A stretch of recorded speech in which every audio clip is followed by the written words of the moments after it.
I call to order Recording the City in of Bloomington progress. Board of Zoning Appeals for July 21st, 2022. Roll call, please. Ballard. Present. Coyne. Present. Burrell. Yes. Clapper. Here. Blackburn. We have no meeting minutes to be approved at this time. Reports, resolutions, and communications. Thank you. Let's see, Jackie Scanlon, Development Services Manager for Planning and Transportation Department. On the agenda tonight, you see that we have, I believe, 6 petitions listed. We actually had 2 of the petitioners request continuance to the August 25th Board of Zoning Appeals hearing. So the first petition is AA 2422 for John Mackey, and the second is V 2722 for Cutters Kirkwood 123 LLC. Because of the Board of Zoning Appeals rules and procedures, you all will have to vote on each of those to let them continue at this late hour. Okay, so we should do that now. Yes. Okay, Sorry, which two? so it's the John Mackey, Okay. and then the one right after that, Cutters Kirkwood, 123. Okay, thank you. So I'll entertain a motion for each. Yes, please. Okay, I will entertain a motion for either. I move to continue petition AA 24-22, John Mackey. Do I have a second? Second. Okay, can I have a vote, please? Ballard. Yes. Clapper. Yes. Burrell. Yes. Coyne. Yes. Okay. John Mackey, petition AA-24-22 is continued to the August hearing. Is there another motion? I move to continue petition V-27-22, Cutters Kirkwood 123 LLC. Second. Okay, can I, a vote, please? Burrell. Yes. Clapper. Yes. Ballard. Yes. Coyne. Yes. Okay, so V-27-22, Cutters Kirkwood 123 LLC is also continued to the August hearing. Thank you. I will now list the petitions that are continued to August. This is the complete list. AA-17-22, Joe Kemp Construction LLC and Blackwell Construction, Inc. V-26-22, Bailey 8 LLC. V-28-22, Warren Witt. AA-31-22, Lamar Advertising Company. CU-25-22, Doug McCoy, Grant Properties. AA-24-22, John Mackey, and V-27-22, Cutters Kirkwood 123 LLC. And the petitions that we will be hearing tonight will be as follows. AA-20-22, Brian Rental Incorporated, David Kamen. AA-23-22, Leo Polichowski. V-29-22, Misty Nye, and V-30-22, Misty Nye. Okay, if we could have the staff report for AA-20-22, Brian Rental Incorporated. David Kamen, we'd appreciate that. Thanks. Certainly. My name is Gabriel Holbrow. I'm zoning and long-range planner for the city of Bloomington. Let me pull up the... Yeah.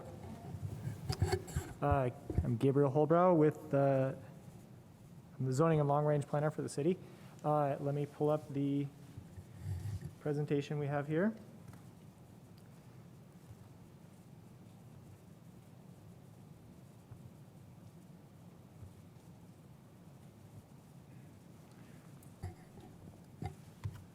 Okay.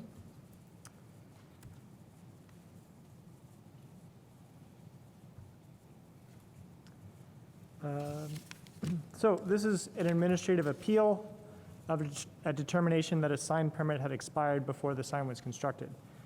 The sign location was on the west side on property with the address 3175 West 3rd Street. The property area is 10.3 acres. It's currently zoned mixed-use corridor, MC. The designation in the comprehensive plan is Regional Activity Center, and the existing land use is a multi-tenant, non-residential center, also known as a shopping center. The record for this case is detailed in the packet. The essential points in the timeline are: on November 25th, 2020, Bryan Rentals Incorporated applies for a sign permit under the sign standards for the planned unit development, PUD, that was then applicable. The proposed sign was to be a freestanding sign, 125 square feet of sign area, and 30.26 feet in height. On February 9th, 2021, the Planning and Transportation Department issued sign permit number C20-677 for the requested sign. Then, more than 15 months later, on May 20th, 2022, the department received an inquiry from Green Sign Company asking whether the sign permit C20-677 was still active. After confirming that the sign had not yet been erected, staff sent an email to Bryan Rental and Green Sign on June 2nd, 2022, pointing out that sign permit C20-677 had expired. On June 3rd, 2022, the following day, David H. Kamen, as a representative of Bryan Rentals, filed an administrative appeal of the staff determination that the permit had expired. Going into staff's analysis of the situation, the Unified Development Ordinance, the UDO, establishes the time validity of sign permits in section 20.06.050J3C, which is I, duration. The sign authorized by a sign permit shall be completed and erected within 6 months of the date of issuance. Otherwise, the sign permit shall lapse and become null and void unless good cause for an extension of time for completion is approved by the Planning and Transportation Director. II, extension. One extension of up to 6 months may be authorized by the Planning and Transportation Director for reason/cause. The petitioner shall submit the request for extension in writing to the Planning and Transportation Director, and the Planning and Transportation Director shall make a written determination regarding his or her decision to extend or deny extension. Both the request and the determination shall be made part of the sign permit record. So this section establishes that sign permits last for 6 months. One 6-month extension is possible for a total possible duration of 12 months. Sign permit C20-677 was issued on February 9th, 2021. 6 months after that date is August 9th, 2021. In accordance with the UDO section that we just reviewed, sign permit C20-677 lapsed and became null and void on August 9th, 2021. The UDO permits a single 6 months extension. No extension was requested nor authorized by the Planning and Transportation Director.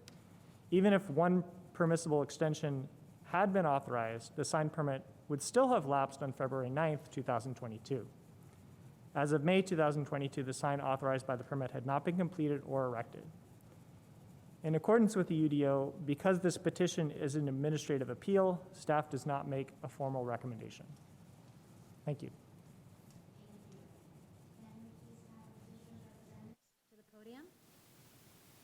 I'm going to ask you to state your name, and then I have to swear you in.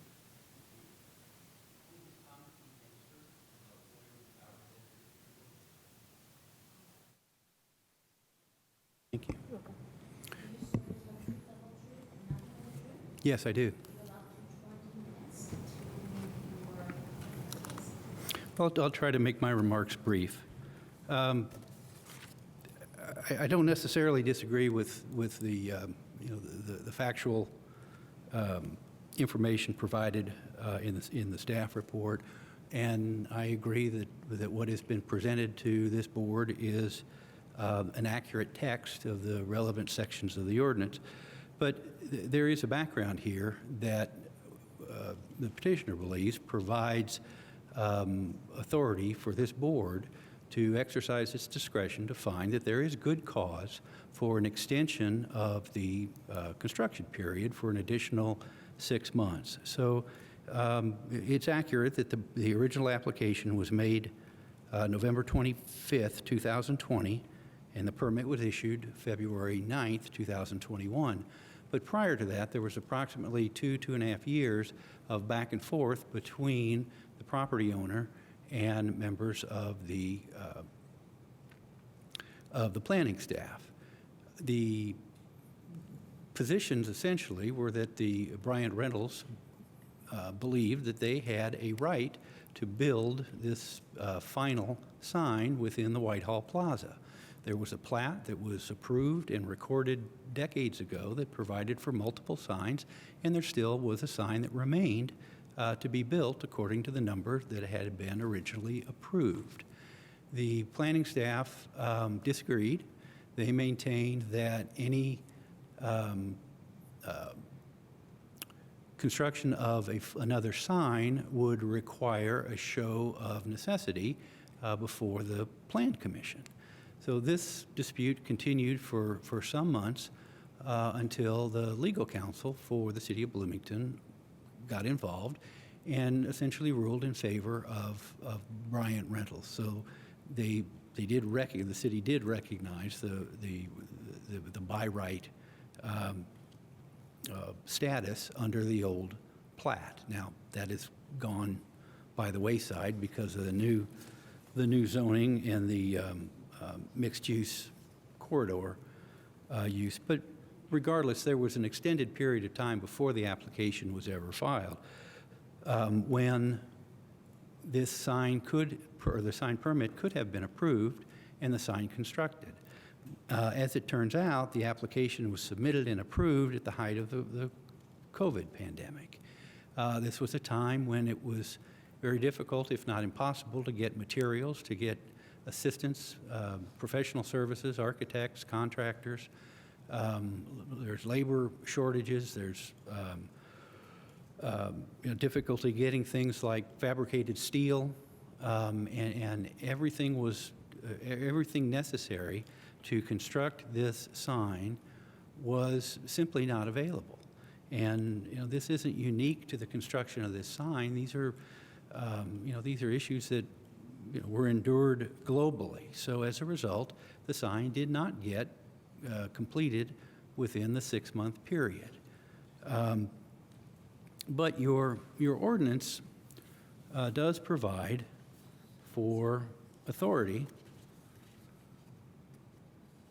to review a sign permit, the construction period, upon a showing of good cause. And the other section references authorization by the Plan and Transportation Director for reason and cause. The interpretation by the planning staff that the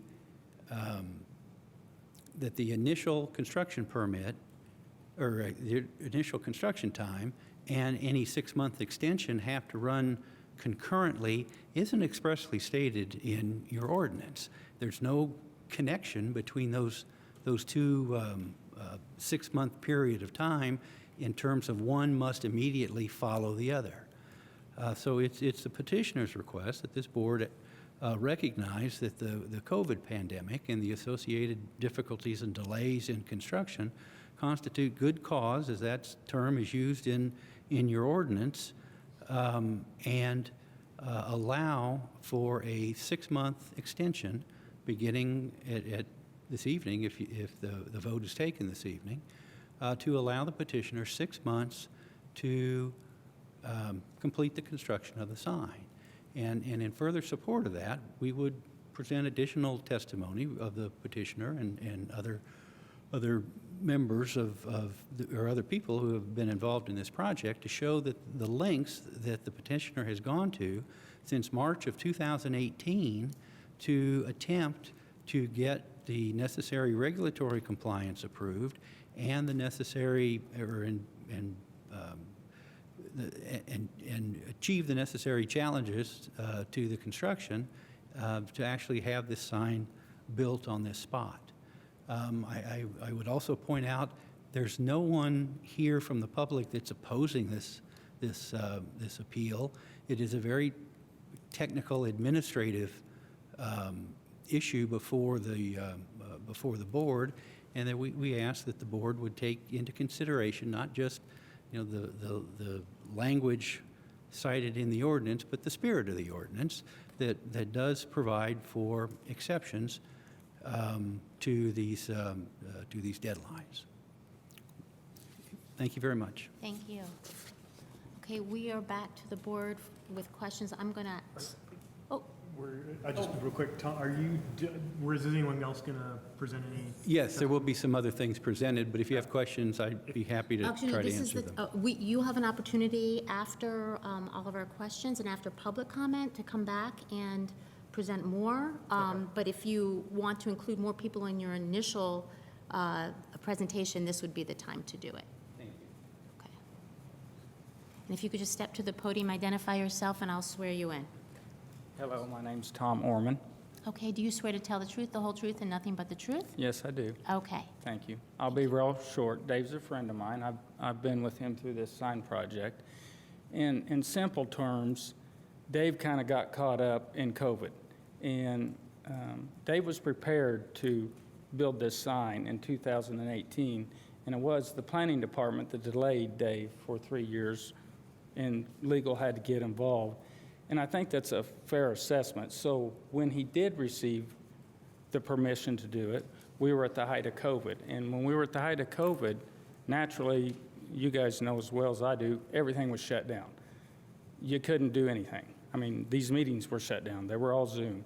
So with the way the ordinance reads, we're just asking for your forgiveness for what took him 3 years, what he was entitled to, that he had to fight for, give him a chance to get what's owed to him at this point due to COVID.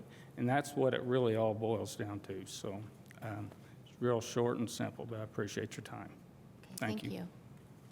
Anybody else would like to step to the podium at this time? Could you please step to the podium? Could you state your name, please? Dave Kamen, Do you swear to tell the truth, the whole truth, and nothing but the truth? yes. Okay, thanks. I had exhibits and they failed to post them. We had quite a number of exhibits and okay. I can't, I'm sorry. Oh, we had exhibits that were not presented Oh, okay. as part of this process that we spent quite a bit of time, but I can do my comments, but I would appreciate, They are included in our packet. Right. Everything that you submitted is included in our packet. Okay. And depending on the staff person okay, will include or not include images as they see fit. Yeah, Okay. I'd be happy to put any of those images on the screen if you'd like. okay, thank you. Well, let me do my remarks first and then we can get into that in Okay. a second. And I wanted to thank you for your time today. Of course. And what I'd like to do is take just a short stroll down memory lane, take you through a little bit of pre-COVID and during COVID. Let's start with projects that I was involved with pre-COVID.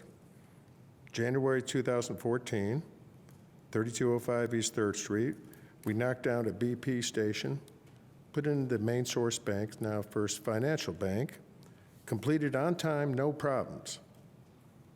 January of 2015, 10950 Penland Pike, Indianapolis, we built an immediate care. This is pre-COVID, of course. Completed on time, no problems. December 2016, in Bloomington, we built the on-the-way convenience store, 2200 West 3rd Street. Completed it on time, no problem. March 2017, had a major project that we did, the Fresh Time Farmers Market Grocery Store, 3600 West 3rd Street. Got underway, finished it on time, no problem. May 2019, we rebuilt and constructed the at-home decor superstore, which is involved in this hearing, 3175 West 3rd Street. Completed it on time, no issues, no problems whatsoever. Now let's look at projects that I've been involved in during the COVID period. October 2020, simple project. We were building a First Merchants Bank drive-through ATM, 13808 East 96th Street, McCordsville. Delayed, supply chain problems, subcontractor issues. Status, we finally got open, but we were late. Number two, We started another on-the-way convenience store, 4723 West State Road 46, Ellettsville here. Delayed, supply chain, architect issues. Unfortunately, the architect died during COVID, but he was a great, great guy. Status is we're not open yet, but we plan on getting it open. We're waiting on a few more things to arrive. Still not open, though. Next one, we're remodeling the 116 South Franklin Road, Riviera Maya restaurant coming to Bloomington, Indiana. Delayed. Supply issues, including RTUs. Status, not open yet. We hope to get it open. It's late. Upstairs Pub, 430 East Kirkwood Avenue. Delayed. We have nano doors coming in that 10-month wait time for all kinds of things. Supply chain issues. Status, it's mostly open. We got them mostly open. One that that I've been involved in, we talked to you about it before, the Starbucks coffee store, 2105 Liberty Drive. Delayed. Should have been open by now. A lot of people working on it. Supply issues, RTUs. Couldn't get RTUs for months. Try to get ISO now. Can't get ISO. Okay. Got started there. Couldn't get Duke out there. Weeks and weeks waiting on Duke. Called Duke many, many weeks before we started. Couldn't get him out there to even put in a stub. Hoping to get open on that one next month.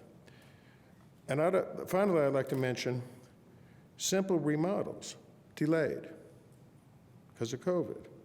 For example, last week, we put a new roof at 4201 East 3rd Street. It's a little office building. Delayed. Why is it delayed? We had the flooring there. We had fascia board there. Got the roof on there. Bloomington, Indiana, try to find 2x12 cedar. We were missing a couple of pieces. Nobody's got it. We had to pull off, start back. We ran out of flooring. Did anybody have the flooring in? Nope. Had to wait for that. So we get delayed even in our remodels and so on. Well, this brings me to the multi-tenant sign, which is the subject of tonight's hearing.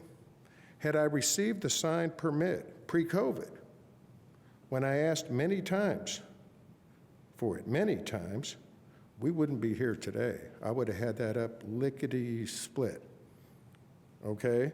The planning department process took 1 month shy of 3 years for me to get the approval.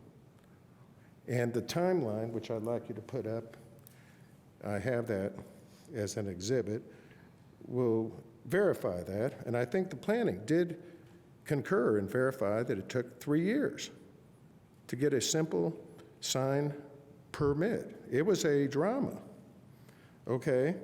So when the permit was finally offered, we were under the gun. Planning said, we're going to expire your PUD. So you either want it now or you don't. What could I possibly do? And I told the guys, I said, we're going to be in trouble here. We're going to be in trouble here if we don't apply for it now. We're not going to get it. If I do apply for it now, I don't know what the time limit, because the permit had no expiry date. I said, I don't know what the time limit is, but I hope it's long, because we're not going to get this thing done. It's just absolutely not going to happen. So, so we didn't have everything that we needed to build it. Couldn't do it. So from supply chain issues to engineering issues to COVID sickness issues, the process during that period of time was broke. And as I described to you, it's very difficult even today to get simple remodels completed now in a timely manner. I appreciate your consideration, and if I can go off script for a second, because I promised myself I'd be on script. COVID's been difficult, not just for me, probably for you folks too. And I want to just reiterate what Tom said. You know, let's all work together and try to help each other out. It's been rough, but not just for me. So I don't want to say just for me. I've had some horrible things happen, but it's been rough for the world, and probably all these folks here too. So that's all that I had to say, and I thank you for your time. And I would appreciate if you put up at the very least, the timeline sheet. Oh, you got it up, okay. I didn't see it. Thank you. Thank you. Could you, Read through that and see what.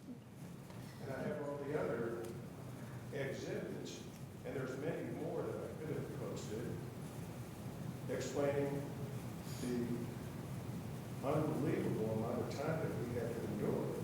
Because planning. could you step back to the, if you're going to continue speaking, could you Yeah. please step back to the podium? Okay. Oh, okay. So, you know, if you go through it, planning at first said, no, you can't have any of this. And I said, you're wrong. I can. It's in the PUD. It's in black and white. And finally, Philippa Guthrie, who's working as the counsel for the city, said, yes, you do have the right. And then it just went on and on and on. And then they put a condition later on, said, well, you do have the right, but you got to get approval of a neighbor, of one of the neighbors. I said, no, we don't. Yes, you do. And that went on for months and months and months. And then the determination from the city's legal department is we were right from the start. We didn't ask for anything that wasn't in the PUD that we didn't have the right to do. So the 3 years, 1 month short of 3 years is, had it not been for COVID, and I didn't know COVID was coming, that would have been done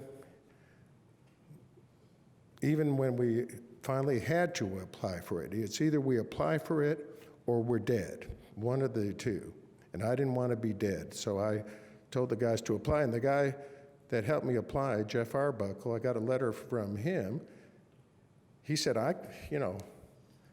he had problems trying to get anything done. So that is the story. I have all the other exhibits to buffer everything that I said in the timeline here. Thank you. Okay, so we are back to the board for questions.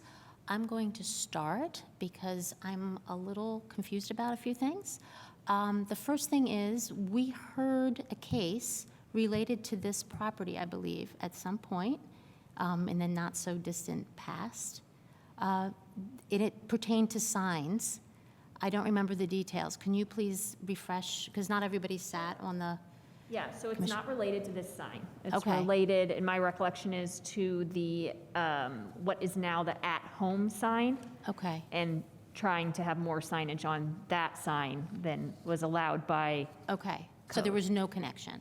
no connection. Okay. Thank you. Yeah. Then the second thing is, just to make clear for everybody here on the board, because it's sort of implicit, but it really wasn't brought up, is so the reason that they can't just apply for another sign permit is because the code changed and PUDs are no longer in place, and so those rights go away and they have to now comply with current code? Sure, so a couple things. The reason that they can no longer apply for a sign permit for this sign, they can apply for a sign permit, it just won't be of the design that they desire, is because the property was previously zoned PUD for decades. And when we did the zoning map update in 2019, 2020, this property was rezoned from PUD. So the only reason they were allowed to have a sign of the size that this permit allowed was because of those PUD rules, and now those rules are gone. And I do want to say, just because it's a lot of information, and Mr. Kamen's right, it was a very complicated process to figure out what kind of sign could go here at the time when this permit was issued, that none of that is in the purview of this board. You do not have the purview to offer them relief because they didn't like the experience they had or because they wanted different, because their sign expired because of COVID. Your purview is to say they have made an administrative appeal to our determination that their permit is expired. The rules in the code say a permit is expired after 6 months unless you get an extension, which they didn't request. So your purview is to say whether or not we have read that correctly, basically, in an administrative appeal situation. If they were requesting a variance to sign standards and asking for a sign that doesn't meet code and then explaining why they thought they needed that, that would be a different conversation. But in an appeal, it's just very specific about their appealing our determination, and you are to decide whether or not you think we read that correctly from code. Okay. Just because for new, and we haven't seen a lot of administrative appeals lately. Thank you, thank you. Okay, I have one last question, or do you have a follow-up? Another administrative Sure, of course. question. So the new UDO, you said came in 20.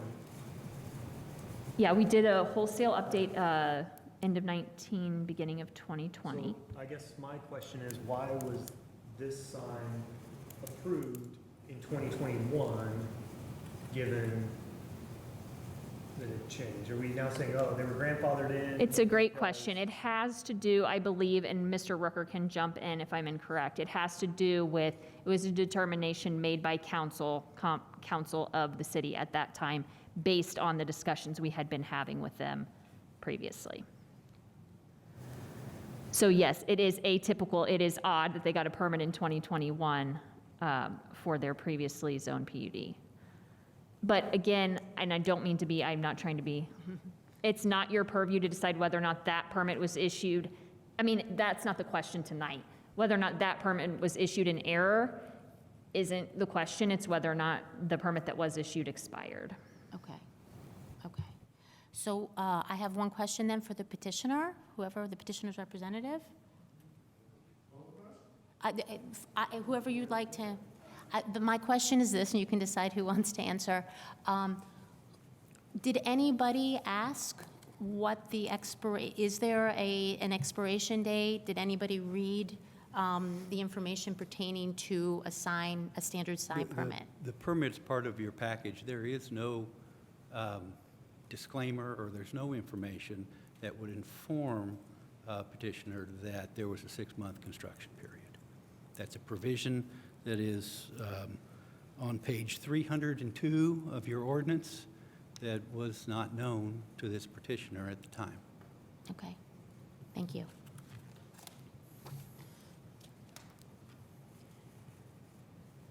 Any other questions? Oh, would you like to answer that question as well? Gabriel, if you can put the permit up on the screen, I'd appreciate that.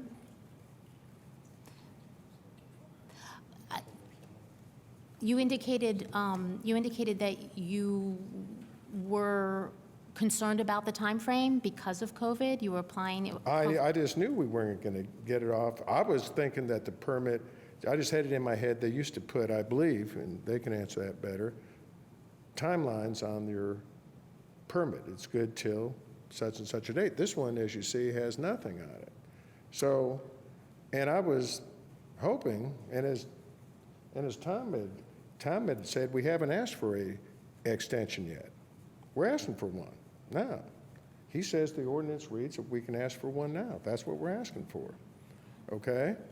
So, but just from common sense, it says nothing there. They usually do. This one says nothing, absolutely nothing. And I just knew I couldn't get it done on time, and I knew I had a gun pointing to my head at the point, because either we apply for it or we're never going to get it. And I got worried about it because 3 years was passing, and I said, how much more do we have to wait? How long do we have to wait for this? And I had another attorney, Andy Sheff, working on it, and he tried his best. I got lucky. I finally got Philippa Guthrie to meet with me. She didn't want to meet with me the first 3 times that I asked, but she did agree to meet with me on my 4th request, and she had a reason. She had a very good reason that she wanted to meet with me, you know, because if you want to hear something funny, at least there's something funny that came out of this. And I promised myself I wouldn't get into this, but you're asking questions, and I'll tell you. Jackie Moore, who I really like, she's an attorney for the city, great gal, does a great job. She had an easement that on another piece of property she wanted me to sign. And I had agreed to sign it. We worked everything out. So she calls me, says, Dave, can you come in and sign this thing? Philippa and you both have to sign this thing.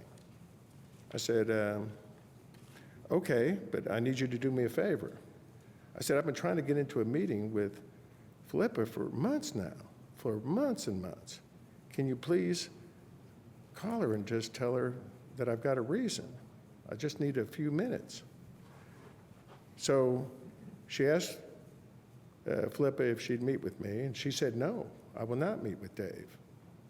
I said, okay. So Jackie calls and says, Dave, she's not going to meet with you or your attorney, and will you sign this easement now? I said, no. She said, I've never, you know, I've done everything right. I've done everything that you asked me to. Why are you bringing me into this? I said, you're with the city. Go back to the well again. And she went back 3 times. The fourth time, because I was going to hold up a bike trail project because I wouldn't sign this thing, Philippa agreed to meet with me, and we met in the office right over here. She said, Dave, you promised to sign this before the meeting. I said, I certainly will. And I signed it. We got into the meeting. Does this have bearing on this case? Yes. Okay. I'm just about done. So we signed it. We get in the meeting. I had Andy Sheff, my attorney, on the phone, on a speakerphone. Philippa Guthrie was there. I think Jackie was there, and Eric Grulich was there. And Philippa ruled that, yeah, we do have the right for this.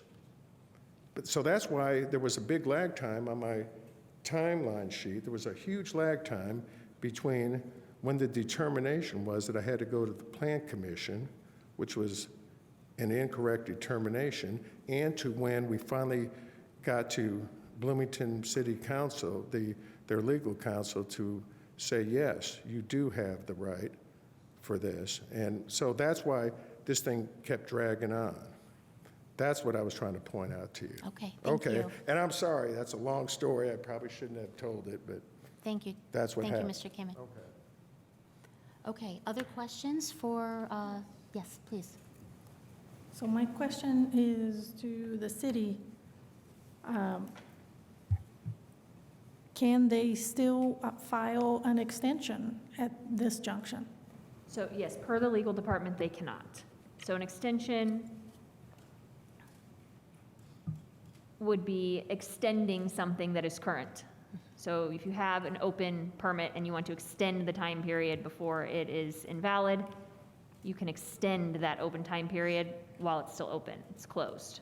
This would be a new approval, which we can't give. Yeah, I guess I'm curious because there's no expiration date on the permit, so. I Sure. mean, So yes, how do people know yeah, we are when it not expires? required by code, and we don't typically list those on our CZCs. Our certificates of zoning compliance don't typically have end dates on them.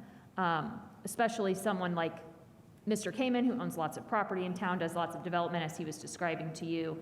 Typically, that type of public member that we're interacting with is very familiar with our timelines. I don't know if it was discussed. I'm not sure, but we usually don't have that on our certificates of zoning compliance for any of our permits because they're all different.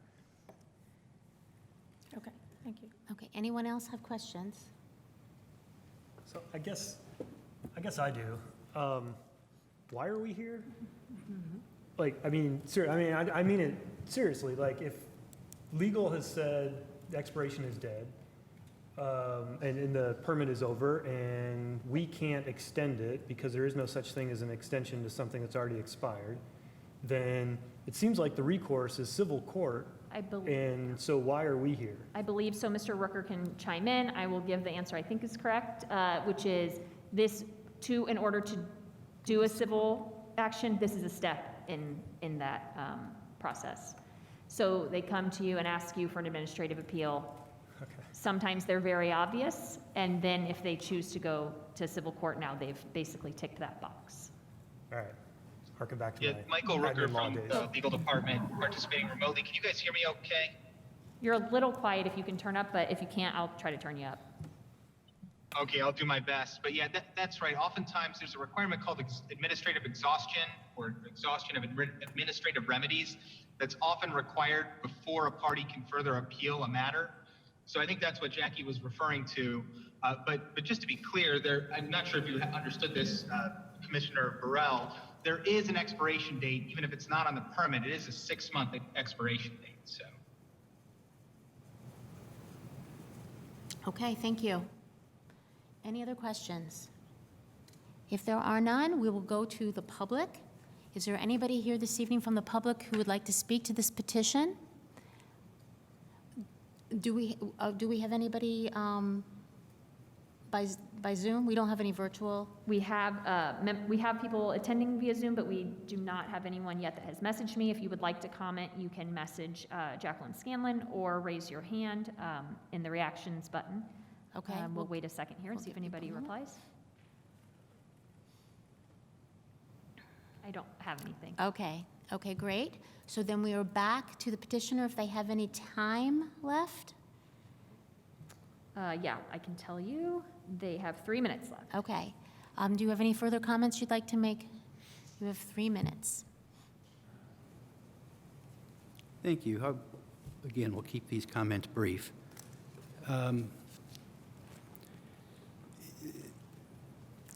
The position that the planning department has taken is not based upon the strict reading of your ordinance. It's based upon a policy, an interpretation that they have established that favors them 100% of the time. If the deadlines are to be strictly construed, then all the statute or the ordinance deadlines could be strictly construed. So your ordinance says that this sign permit should have been issued in 30 days. It took close to 90 days from the time of application to the time of approval. There are no ramifications for that. There are no penalties. It doesn't render the permit unenforceable or null and void because the plan department was 60 days behind their own deadline. And rather than, with all deference to the planning department, rather than having them tell you what your purview is, I would invite you to refer to your ordinance. It says the sign authorized by a sign permit shall be completed and erected within 6 months of the date of issuance. Otherwise, the sign shall lapse and become null and void unless good cause for an extension of time for completion is approved by the planning and transportation director. Now, it is within your purview to reject or accept decisions of the planning director, and you can do so based upon evidence presented this evening. So the extension of time, there's nowhere in this ordinance that says that the extension of time is to absolutely in all circumstances run concurrently with the original 6-month construction period. So a fair reading of your own ordinance would leads the petitioner to believe anyway, that there is some flexibility, that the draconian interpretation by the planning staff that there are certain dates and if they're not met, these exceptions don't apply. Well, the exceptions do apply. They're here in your ordinance. And we're asking you to use your discretion to interpret this ordinance to receive a fair and just result for this petitioner and allow an extension of 6 months to complete what is going on a 4-year project. Thank you. Thank you very much. Okay, so we are now back to the board for action. I will entertain a motion, and then we can have any discussion if need be.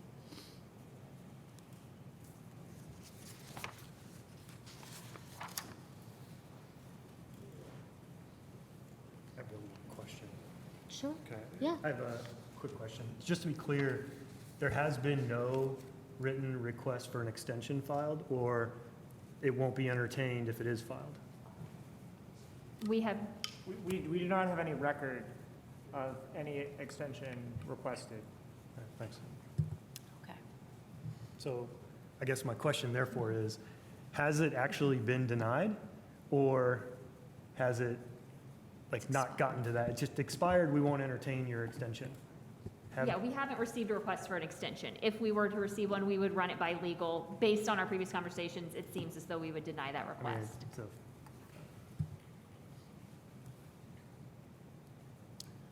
Okay. Ready for action?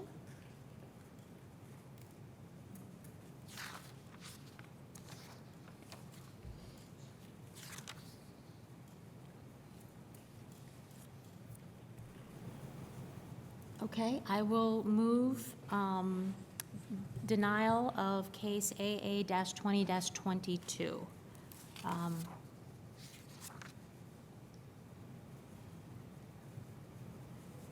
Based on the findings in the staff report.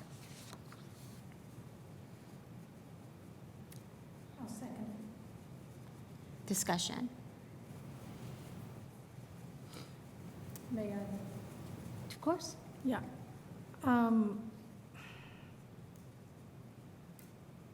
This is a tough one when you bring COVID into the mix, and I know that everybody has gone through, a lot of people, of course, we're all involved, and I know that especially the construction companies have been hit hard with supply chain and everything.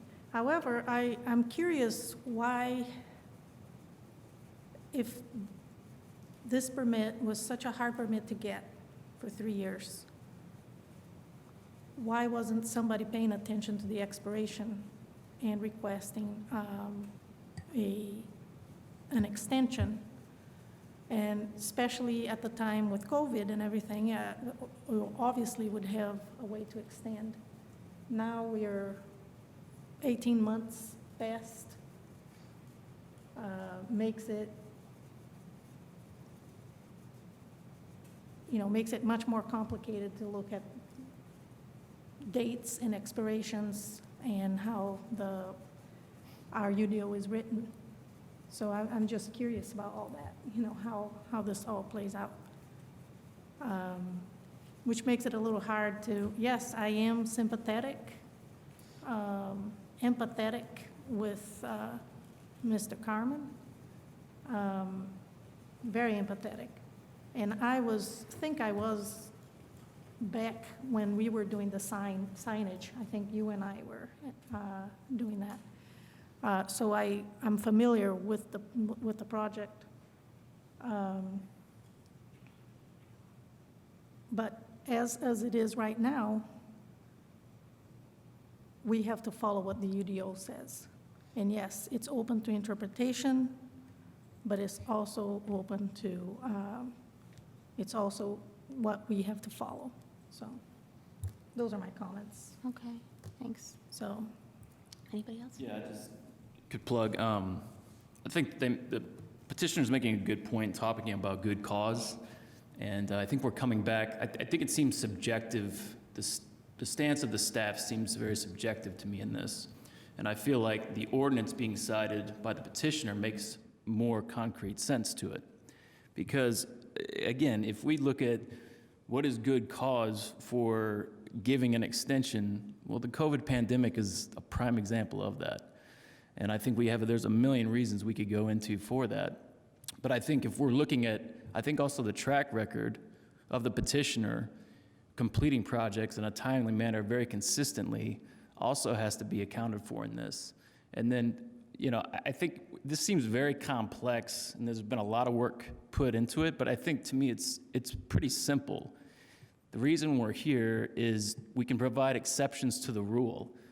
I think this is a very good case to provide an exception to the rule, especially someone who's spent this length of time and this amount of money and continues to build the community. I think that's a really important part.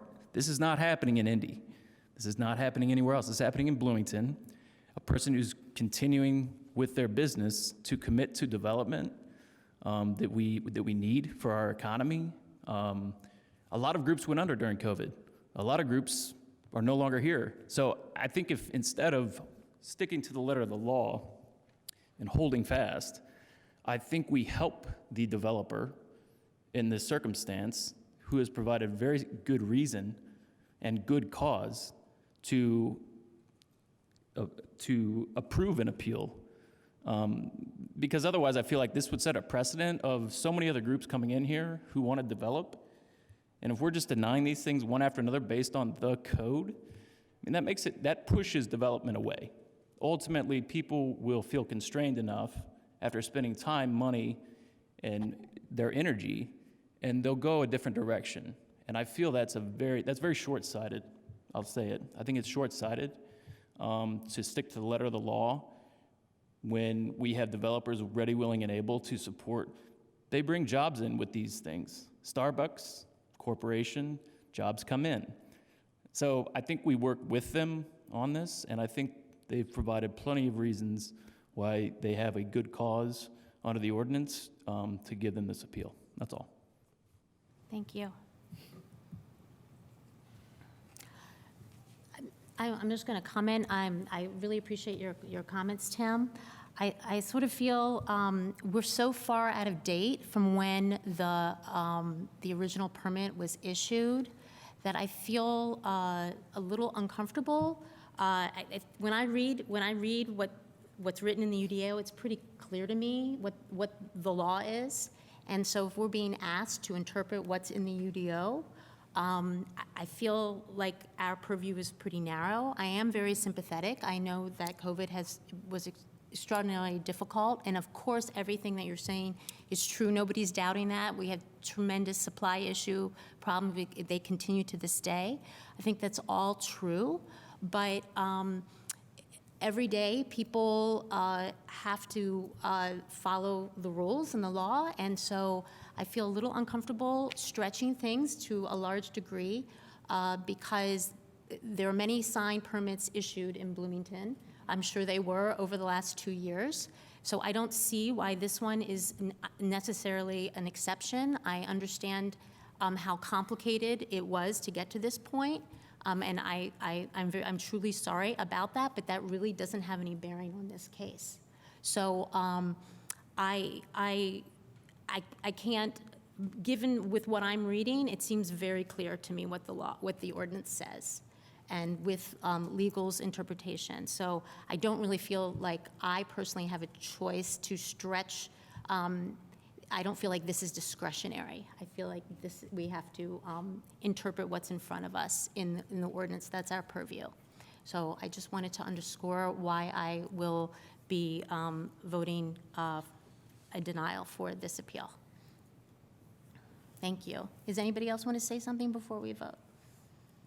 No, I just, well, yes, since I'm speaking. Yes. I agree with you, and I think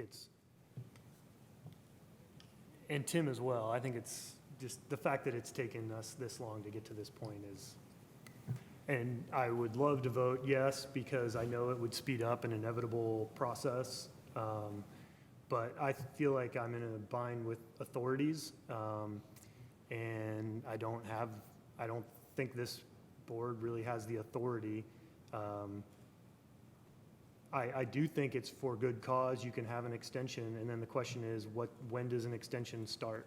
I think if you had asked for that extension closer to the date of expiration, this would be a no-brainer, and they said no, and then we were here talking about whether they should have granted the extension or not. I think that would be a different discussion. But I think the email I'm particularly drawn to from Lauren Obendorf, May 20th, 2022, she asked, is the permit still active? And I mean, to me, that indicates there was a knowledge that permits expire. am not, oh gosh, permits never expire. She clearly, or I assume she asked, when does this permit expire? And those are in, I believe, the packet you submitted, the petitioner submitted. So to me, that's somewhat instructive that there was an awareness that permits expire, this being so long ago. I also agree with everything you said about COVID, and I feel bad that we're here, but that's pretty much why I'll be, I just think it's one of authorities. I don't think we have the authority to go forward to approve petitioner's appeal. So, thank you.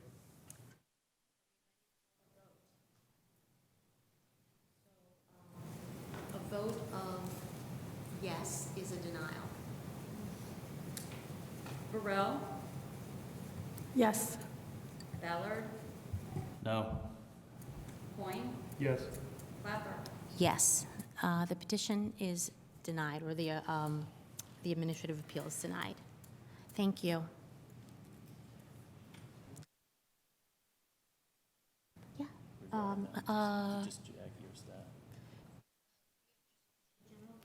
Well, just move forward with the expiration date on a legally binding contract. Is that something we can offer up as what we think should be very much put on legal documentation? That I can tell you, I deal plenty with the hand department, and if you're 1 day late on that, there's fines levied, and there's an expiration date. I just think there should be some more uniformity because, again, if there was knowledge of it, yes, but there's a difference if something's in writing on a permit that you absolutely have to have. So I'll just offer that up for future conversations that staff would have, that's all. Okay, so we are on to our next case of the evening. Let me find my, okay. This is petition AA-23-22, Leo Pilachowski. As described in your packet, I believe Mr. Rooker is going to speak about this. So I will go ahead and turn it over to him, and then I can make any clarifying statements, or also Eric, Mr. Grulich can project the images as well. Go ahead, Mike.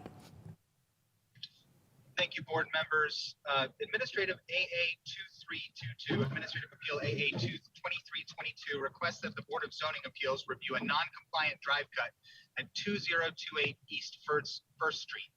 In order to bring the property into compliance with the UDO, staff directed that the drive cut be removed and that curbing be installed as part of the development of the adjacent lot. During an inspection last week, staff verified the petitioner eliminated the non-compliant drive cut and installed the required curb. Therefore, there remains no allegation from the city that the property is non-compliant with the UDO. The board must dismiss AA-2322 as moot because the city does not allege that the petitioner is not compliant. A case must be dismissed as moot when no effective relief can be rendered to the parties before the board. When the concrete controversy at issue in a case has been ended or has been settled or in some manner disposed of, the case is moot. This is a basic rule of legal procedure. The subsequent performance of an act that ends the real controversy between two parties, for example, changing a curb cut so that there is no longer any allegation that the curb cut is non-compliant, renders an appeal moot. A petitioner may not initiate proceedings merely to obtain an advisory declaration of wrongdoing or an interpretation that's advisory from this board. If an intervening circumstances deprives one of the parties of a personal stake in the outcome at any point in the proceeding can no longer go on but must be dismissed as moot. An issue becomes moot when, number one, it's no longer live.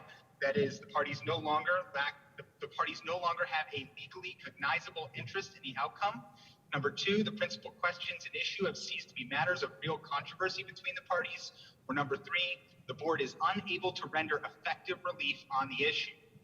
Only one of these factors must be present in order for the Board of Zoning Appeals to be required to dismiss an appeal as moot. But in this case, all three factors are present. First, the dispute is no longer live because the city lacks no legally cognizable interest in the outcome. City staff have determined that the curb at issue is compliant with the UDO, and no one from the city is suggesting otherwise. Second, the principal question and issue has ceased to be a matter of real controversy. The petitioner has performed the construction activity altering the curb, so the planning department and BZA have no interest in pursuing a municipal prosecution against him for a violation of the zoning code for an improper curb cut. Finally, and most persuasively, this board is unable to render effective relief to either the petitioner or the city. The board is prohibited from rendering a decision that is merely an advisory opinion for use in some theoretical subsequent proceeding in front of a different body. This board must adjudicate actual controversies, and there is no controversy between the city and the petitioner. If the petitioner believes that he's entitled to civil damages, he's welcome to initiate a cause of action against the city in civil court, but not before this board. This body may not render a mere advisory opinion, and so the BZA must dismiss this appeal as moot. Thank you. Okay, so we're at a point where we make a motion to dismiss the case. I believe so. Mr. Rooker can correct me if I'm wrong, though. I believe he indicated to Mr. Pilichowski that he could have time to speak. The petitioner is welcome to present his case if he wants to. Okay, and would that follow the 20 minutes, or? Yes, I believe Okay. so. Okay. So if Mr. Polchowski would like to approach the podium and state his name, and I'll swear him in. My name is Leo Pilichowski. Do you swear to tell the I'm a truth? little, I'm somewhat confused right now. Excuse me, I have to swear you in. I'm sorry. Do you swear to tell the whole truth and nothing but the truth? Yes. Okay, you have up to 20 minutes. I don't think I can present the actual substantive case today because you have nothing, my understanding is you have nothing in your packet except for this memorandum from him. Right. So I'm here and present tonight just to make presence, my official presence of the record, and also to argue why I have standing and why this board has jurisdiction to hear and decide this case. I would have very much liked to have had Mr. Roker's 3 points that he gave here outlined before this meeting, but I think I can discuss them now. There is no case law in Indiana that pertains directly to this point for the BZA. I'm not going to talk about case law for courts, but for a Board of Zoning Appeals, there is really no case law that talks about controversy. The Indiana Code, the UDO, and the case law all require that the applicant be aggrieved from the decision that is being appealed. There is no question that I was aggrieved when there was a disagreement about whether or not I needed to remove and rebuild the curb in order to put a driveway on my new house, an existing curb that was 100 feet away. There's no question that I was aggrieved at that time. There's no question that when I made this application, but you don't have the packet in front of you, that I clearly stated that I would follow the direction of the city engineer when I had the permit to do the driveway, and I would replace the driveway and rebuild the curb at the same time. Because my understanding was that upon inspection before I did the concrete pour, if I only had the driveway done, there would have been a stop work order. And if I wanted to move into the house without another two-month delay and repair the sidewalks that needed to be repaired for the new driveway before school started in 12 days, I needed to get this done. So I was quite clear that I was going to do this when I made the application. There is no question, therefore, that I'm aggrieved and that the board has both territorial and substantive matter jurisdiction here. The question is there a controversy? Now, again, there's no case law directly to this point for BZAs in Indiana. But Mr. Roker, in his memorandum, has used case law and that's for the courts. And I agree that's a perfectly valid way to argue this case. There's obviously a controversy because I disagree with the planning department of whether that existing street-level curb constitutes a driveway access point as not defined in the UDO, but as in the UDO says you can only have one. That's a disagreement, and that's a controversy. Is it a legal controversy? That's the key point. But Mr. Roker has not explained in he has explained tonight, but it wasn't explained in the memo, is that the governing or the deciding board must have the ability to redress the grievance or to provide an avenue for the grievance to be redressed. And the second point is the real point with the courts, with appellate courts. Appellate courts usually don't award damages. They either affirm appellate courts, and that's after this court, let's say the civil court, they confirm a previous ruling, or they send the thing back to the previous determination body to say, okay, we think you made a mistake in this determination, you need to look at it this way. Okay, so that's an avenue for redress. You should realize also that before I did any work here, the site was in compliance, because there was, even if you counted that existing street level curb there as a driveway access point, I didn't have a second one yet.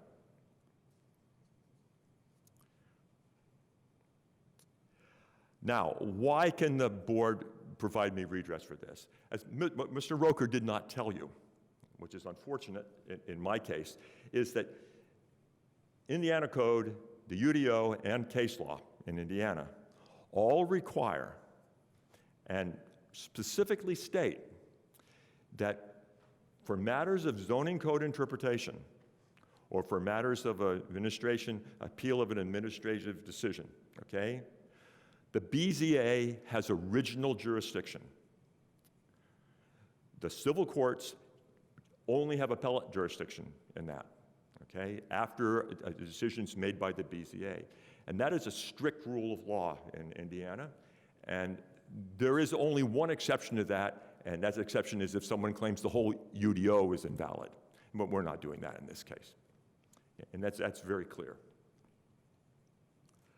So, looking at Mr. Roker's example, if I wanted to get civil damages for having to do something I shouldn't have had to do, which I have said that's a possibility, I cannot go to the civil court and say the city interpreted the law wrong, that I did not have that street level curb was a second driveway access point, because I have not gone to the BZA and had them made that determination. And so I can't argue with the BZA's determination because there isn't any. And so if I went to civil court, Mr. Roker would argue that I hadn't exhausted my administrative remedies yet, as he stated in the previous case. Or he would state that the BZA had to make the determination. The court would also not make that original interpretation. They are, by law, not allowed to do that in Indiana and in most jurisdictions. So, therefore, a decision by this board is necessary if I wish to take this to a civil court, is necessary for me to do that. But let me tell you what I really am here for. If I submitted a bill to the city, I don't expect them to pay it. And it's not worth my time and money to pursue that in court. That'd be dumb. Even though the cost of actually rebuilding that curb is substantial, because curbs are not easy to remove without damage, and that was the real problem, the heavy equipment involved in doing that equipment, and also because the curb was extended under the sidewalk that the curb built by the city in 2016, and the sidewalk, the radar mapping showed that there was a substantial interaction between the sidewalk and the curb, and that took a lot of work to separate them so there was a minimal damage to the sidewalk, which there was. Let me tell you why I'm here. If the action of removing that curb is required by law, then the cost of removing that curb, which is on the order of 1% of the building cost of this site, okay, counts in the value of that property and improvement, and it goes into my assessment. If I am not required to do that, if there was a mistake by the city to require me to do that, then that cost is not going to my assessment.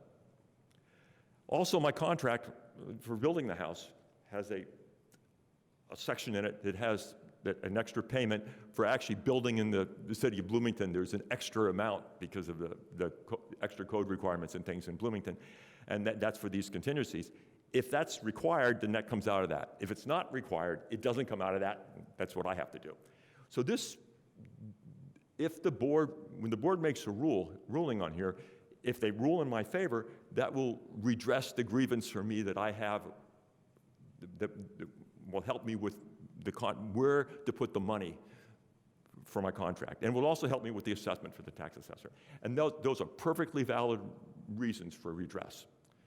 You're not going to give me that redress, but you're going to provide me the avenue for that redress. And that's what an appellate, you're an appeal of an administrative decision, that's what you're allowed to do. I'm not asking for any damage. I'm just asking for the interpretation of the code. And that's what I'm doing. And to give an example of this, just another example, if you comply, then you can't appeal anymore. If you think your assessment of your house is wrong, you file an appeal. And it may take a long time to go to the PETA-BOA, the ITBR, or the tax court. But you pay your taxes on the assessed value. Because if you don't, you're going to be interest, there's going to be penalties. If you prevail and your assessment is too high, okay, you've always been in compliance now. When you prevail, then you go back, not from the courts, but you go back to the treasurer and you ask, hey, will you refund the taxes I paid for the last, let's say, 3 years that it's taken to settle? And if you have a problem then you can, the treasurer doesn't do that, you go back. But, so you're in compliance. Being in compliance doesn't remove the agreements or the controversy. And after compliance, it is possible to have a redress. Now, the other point to be made is that Mr. Roker says you can't hear this case and decide this case. I'm hoping that Mr. Roker will agree with me on this, because this is the point that I made when he agreed to leave this on the agenda, is that the board makes their own decision on whether or not they have jurisdiction. Jurisdictional issues are not decided by the city attorney, they're not decided by the city staff, they're decided by the board. And so I asked the board to make that decision not whether to not hold this hearing, but a decision on whether or not they have jurisdiction to hold this hearing, and a decision on whether their decision will allow me other avenues of redress. And my other avenue to lessen my grievance on this, and I'm telling you why I'm doing it, I want to know where to account the cost of this. The cost of this. Will I submit a bill to the city? Probably. Will I expect it to be paid? No way. Will I go to court on this? It's more expensive to go to court on this than I would recover for the cost of removing that curb. The only reason I removed that curb at this time before this hearing was because I was forced to do so if I wanted to build the driveway and to move into the house without another 2-month delay. And also because I wanted to repair the sidewalk before school starts in 12 days. So that's my presentation at this time on the matter of standing. Thank you, Mr. Bilchowski.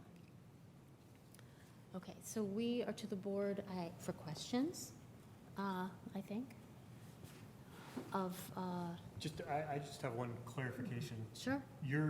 Could you ask him to step to the podium? Yeah. Thank you. If you had standing to file an appeal, your appeal would be about the curb. The appeal would be the interpretation of what a driveway access point is. Okay, and let me say, partly because I've been trying to work this out for a year with the city. The city's approval of other development of residential new single-family development in my neighborhood, okay?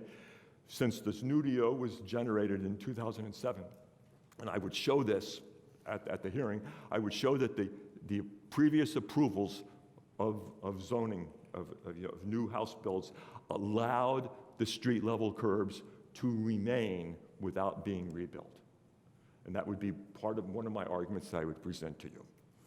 Okay? And I would also present to you why the city's interpretation, the UDO doesn't define a driveway access point, but the definition of a driveway access point necessitates having a driveway. And I don't have a driveway where the city built the street level curb and the new sidewalk in 2016.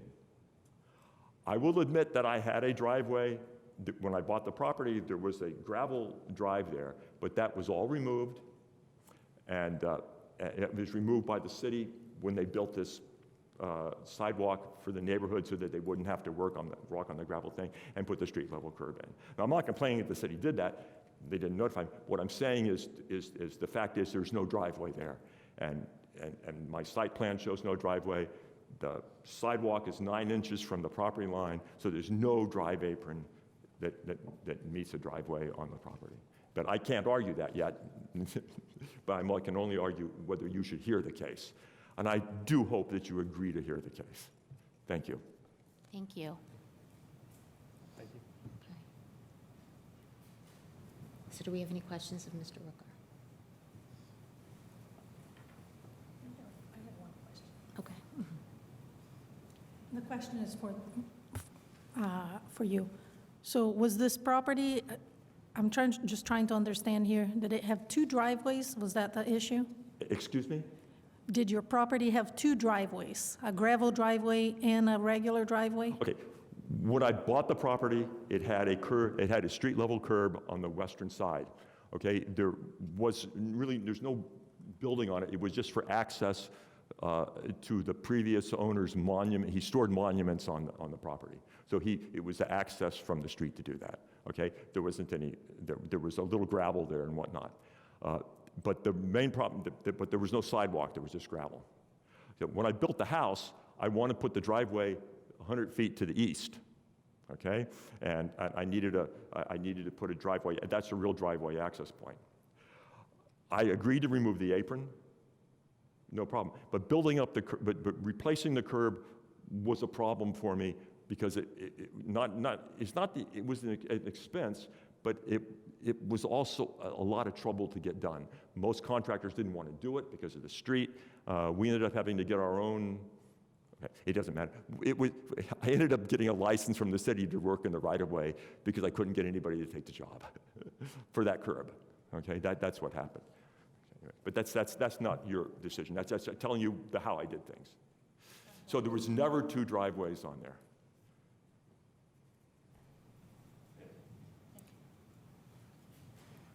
Do you have any thoughts on this? With your law background? I have a lot. But I guess I have a question for Mr. Roker. How I suppose then, based on your memo, anyone who complies with a notice of violation loses any opportunity to appeal to this board, whether that notice was valid? No, that's not the case at all. In lots of cases, there will be fines or something like that will be outstanding that will still make something an active case or controversy. There's nothing like that in this case. There were no fines issued to Mr. Pilichowski. He was welcome to leave his curb in exactly the state it was in from the beginning and get it sorted out before any sort of fines or anything like that would have accumulated against him, and then he would have had plenty of opportunity to bring it into compliance. He chose to bring it into compliance before this board intervened. And so there is no longer any active case or controversy between the city and Mr. Pilichowski. I do also want to mention quickly, there's a doctrine called collateral estoppel.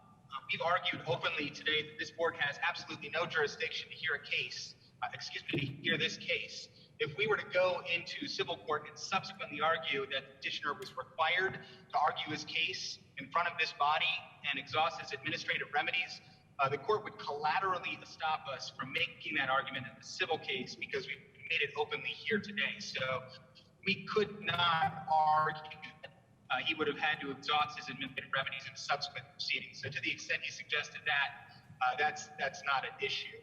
And I do also want to just clarify, this body does not have jurisdiction to issue an advisory opinion to someone so that they can sort out what their rights are vis-a-vis third parties, that is, parties that are not the city and the individual. So someone like the county assessor, or to figure out how to put buckets of money into a particular place. That's outside the board's jurisdiction. Okay. Thank you. Thank you. Okay, so do I have a motion? Yeah, I move to dismiss petition, Administrative Appeal AA-23-22 for mootness.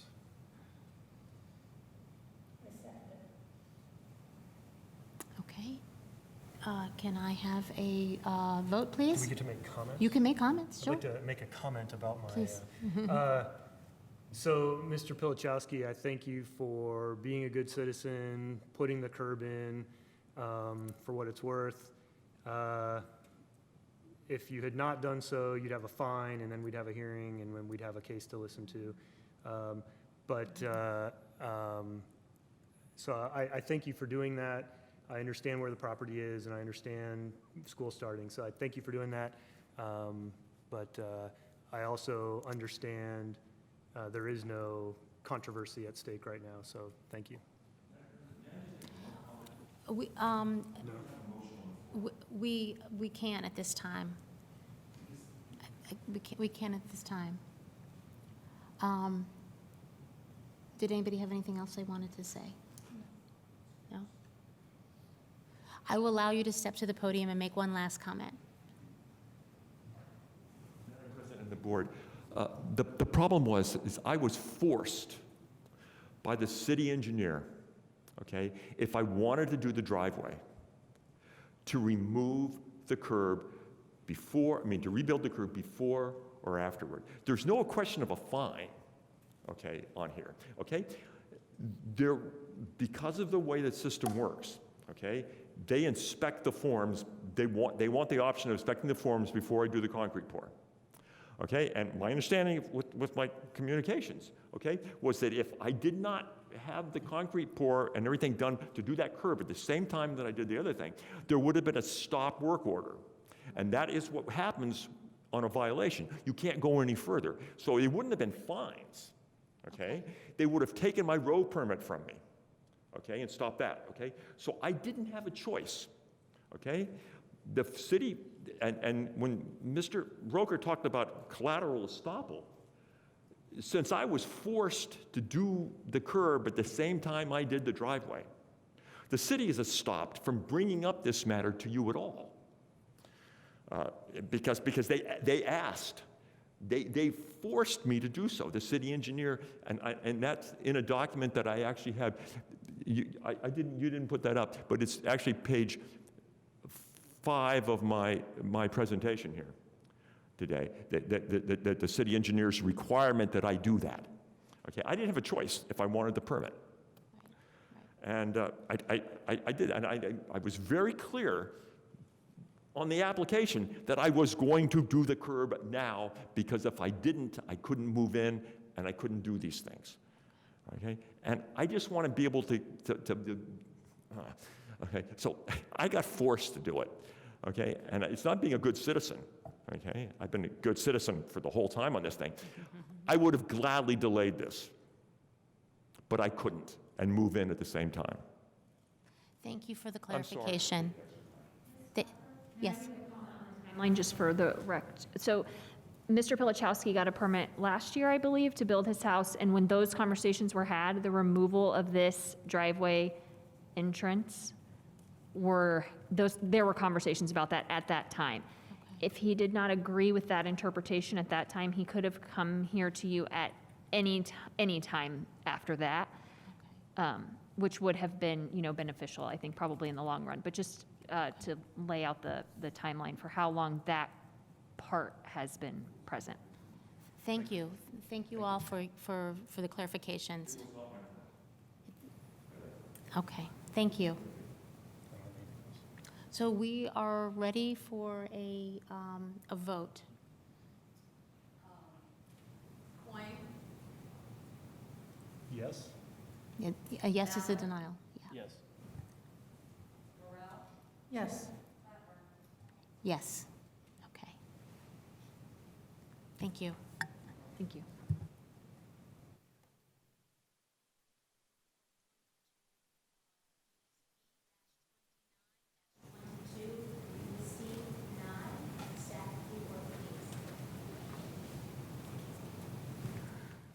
Go ahead.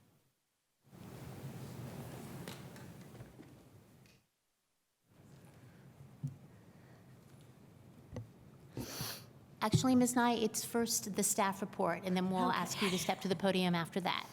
I'll let you know. Thank you.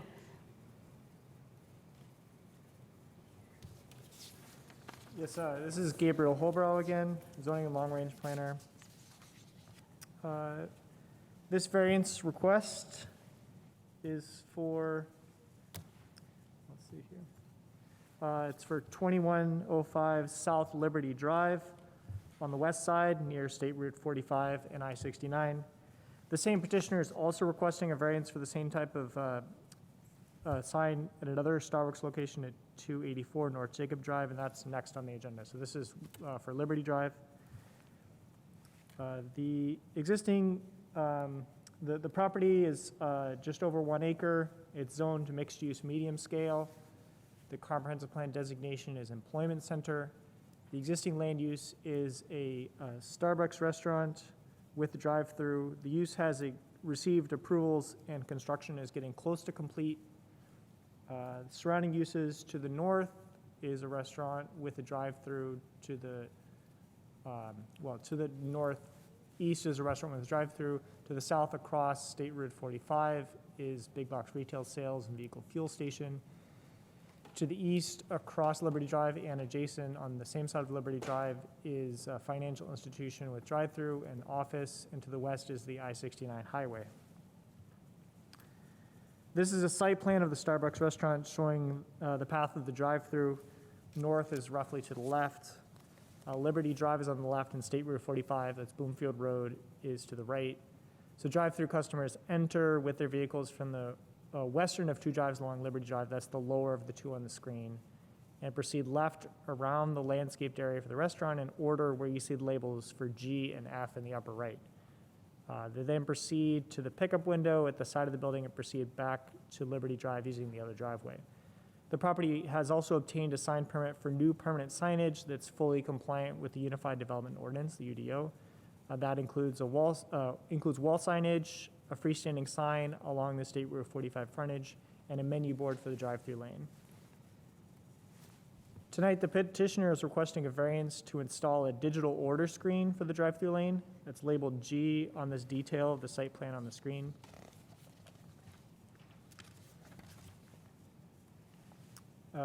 With the digital order screen, drive-through customers can see and confirm their order details and total bill while they speak with drive-through staff through the audio communications device. The proposed digital order screen is incorporated into a sign mounted on a canopy. The area of the sign face is 9.625 square feet, more than 60% of which is the digital order screen. The height of the sign is adjustable, up to 5.5 feet in height. The canopy itself is approximately 9.8 feet in height. The UDO has a few extra allowances for signs specifically for drive-through uses. The requested sign could be considered one of two freestanding signs allowed by UDO section 20.04.100J5B, as in Bravo. One directional sign for the drive-through has already received a permit under this subsection, so there's an allowance for one more. However, these freestanding signs are each limited to 4 square feet in area and 4 feet in height, smaller than the proposed sign with the digital order screen.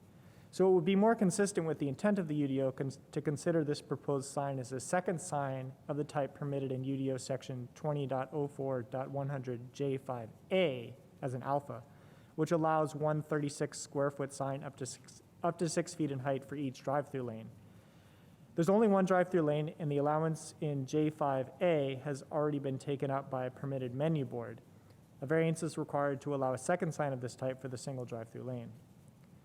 A digital screen, when incorporated as part of a sign, is categorized by the UDO as an electronic reader board. UDO section 20.04.100G3 allows electronic reader boards. quote, provided that they do not exceed more than 40% of the total area of any sign face, and that information is displayed in increments of no less than 20 seconds. The proposed digital order screen comprises more than 60% of the proposed sign face. A variance is required to allow the proposed size of the digital order screen in relation to the size of the proposed sign and to allow displays of information in increments of less than 20 seconds. The provisions in the UDO allowing additional signs for drive-through uses were written based on the former standard practice in technology for drive-through ordering, where a customer would speak into an audio communications device while looking at a static menu board. Digital order screens, such as the one requested in this petition, are increasingly becoming the industry standard for drive-through uses throughout the country. Staff intends to propose an update to the UDO in 2023 to accommodate these types of digital order screens in some way. However, they are currently not allowed under the City of Bloomington UDO because of the limit on the number of signs for each drive-through lane and the limit on sign area for an electronic reader board. As you know, there are 3 criteria for approving a variance, and the petition has to satisfy all 3. The first criterion is that the approval will not be injurious to the public health, safety, morals, and general welfare of the community. Staff's proposed finding is that the proposed digital order screen will not be injurious to the public health, safety, morals, or general welfare. The screen will be oriented roughly perpendicular to the property frontages on Liberty Drive and State Route 45, making it not visible from the public right-of-way. The screen will be blocked from view to the south by the canopy structure, and during operation will be blocked from view from the north by the vehicle in the drive-through lane. Similar digital order screens are increasingly becoming the industry standard for drive-through uses. The second criterion is that the use and value of the area adjacent to the property included in the development standards variance will not be affected in a substantially adverse manner. Staff's proposed finding is that the proposed digital order screen will not have any substantial effect on the use and value of the area adjacent to the property. The screen will be oriented roughly perpendicular to the street frontages as stated before. It'll be blocked from view from the north and south as stated before. The third criterion is that strict application of the terms of the Unified Development Ordinance will result in practical difficulties in the use of the property, that the practical difficulties are peculiar to the property in question, that the development standards variance will relieve the practical difficulties. Staff's proposed finding is that the digital order screen would be a convenience for drive-through customers and the drive-through business, but operating the drive-through without the requested screen is possible and would not result in practical difficulties in the use of the property. There's nothing peculiar to the property that would make a digital order screen any more or any less necessary for a drive-through use here than in any other property in the city. The requested variance would not relieve any practical difficulty in the use of the property as a restaurant with a drive-through.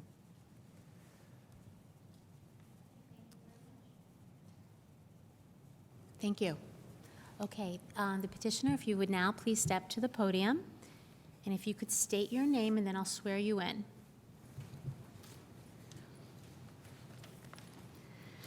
Okay, if you could bear with me, I'm battling an inner ear infection and a perforated eardrum. Wow. So I'm going to try to get through it. My name is Misty Nye. Do you swear to tell the truth, the whole truth, and nothing but the truth? I do. You have up to 20 minutes to state your case. Okay. Bear with me here. So I think, along with my partner at Hilton Displays, Morgan is on Zoom with us. Okay. So we are asking, Starbucks is asking for a variance approval for the digital order screen at the 285 North Jacob and 2105 Liberty Drive. We feel the digital order screen serves an important purpose as part of the drive-through process. As our communities grow, so does our population, making it imperative that customers in the drive-through are served as quickly and efficiently as possible to maximize business, ensure a positive customer experience, and prevent traffic issues caused by long drive-through lines. Starbucks prides itself in offering approximately 87,000 drink combinations on its menu, which could certainly cause delays in the ordering process and allow for mistakes to be made. Thus, Starbucks has incorporated the digital order screen into their drive-through process, as it allows customers to see their order pop up on the screen as it is entered and gives them an opportunity to correct it before the order is prepared. The customer can see their order and their cost clearly on the screen rather than fully relying on listening to it through a speaker post. I have brought with me today, sorry, I think this is irritating a little bit. I have brought with me today some drawings from other Starbucks sites that are either already installed or in the permitting process that also include the digital order screens. It's something that Starbucks hopes to continue to make part of their drive-through process at all or as many locations as possible.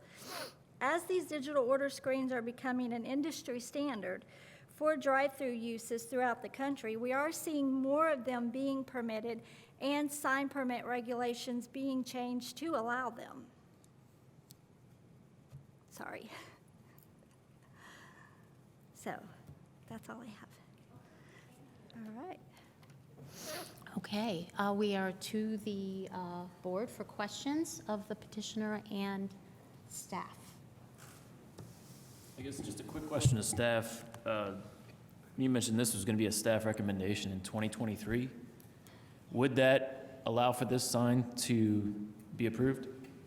Yeah, we haven't looked deeply into it, so we can't say whether it would.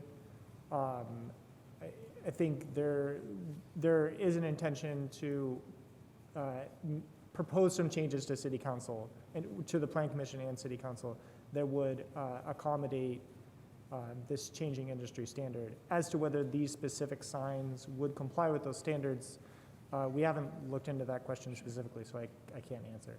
Sure. Thank you. I'd like to ask a question of staff. Could we consider as a proposed finding for number 3, a practical difficulty would be the efficiency of running this type of business, and that the peculiarity of this property is that it is being developed as this business? I mean, I'm wondering about that. I think the answer to your question is yes, you can consider that as the board. Okay. Okay, thank you. So what I'm saying is I'm suggesting that we create another proposed finding, that there is practical difficulty and it's peculiar to these, Specific business. yeah, to these specific Well, there's also a hearing properties. Yeah, problem. I mean, yeah, you can't hear, you can't see your order. right, exactly. And so if we can establish just some language, then this is a little early because these are just questions, but that's kind of the direction I'm thinking. Any other questions? That's the same direction I was going. Okay, Yeah. So great. I think we can, So then we are to the public. If there's anybody here who would like to speak to this petition, this is the opportunity. If there's anybody at home or elsewhere via Zoom. Hi, my name is Morgan Osprung. Oop, excuse me. Excuse me 1 second. Whoops. Work with Hilton Displays, which is a signage vendor for Excuse me Starbucks. 1 second. Excuse me 1 second. I have to, if you could state your name one more time, please. Sure, my name is Morgan Osprung. Also, Do sorry, you, she's with the petitioner. she is might with the need to wait. petitioner. Yeah, Okay, sorry. if you're not considered a member of the public, you'll have an opportunity to speak in a moment. Okay. Is there anybody else as a member of the public who would like to speak? Okay, so seeing none, we are now back to the petitioner who has a lot of time remaining. So if another member of your team would like to speak to this petition, this is your opportunity. If you could please state your name for the record. Sure, it's Morgan Osprung. Do you swear to tell the truth, the whole truth, and nothing but the truth? I do. Okay. You have how much time remaining? Oh, something like 17 minutes, I think. 17 minutes. So feel free, feel free. Thank you. Perfect. So I am a project manager with Hilton Displays, which is a signage vendor for Starbucks. We're based out of Greenville, South Carolina. So Unfortunately, I was not able to be there physically in person. But I just wanted to kind of reiterate some of the things that Misty mentioned. The primary reason for a digital order screen here will enable the store to provide written confirmation of a customer's order displayed on the screen, as well as repeated back to a customer verbally. This has proven to improve order accuracy and limit amount of time for rework needed at the window due to an incorrectly provided food or beverage item because of a misunderstood or incorrectly taken order. The written confirmation of order also provides a visual confirmation for those customers that may not be able to hear the barista over the speaker. This contributes to improved speed of order throughput in the drive-through, pulling cars through the line faster. So the key word here really is efficiency. The digital order screen will help positively impact the customer's experience, as it will get customers in and out of that drive-through as quickly as possible. And it'll also prevent traffic issues. If there are any coffee drinkers out there, I'm sure you've been to Starbucks in the morning on the way to work and seen the dreaded Starbucks line, and sometimes it spills out onto the highway or into neighboring parking lots, and anything Starbucks can do to make that drive-through experience more efficient will help prevent that sort of thing.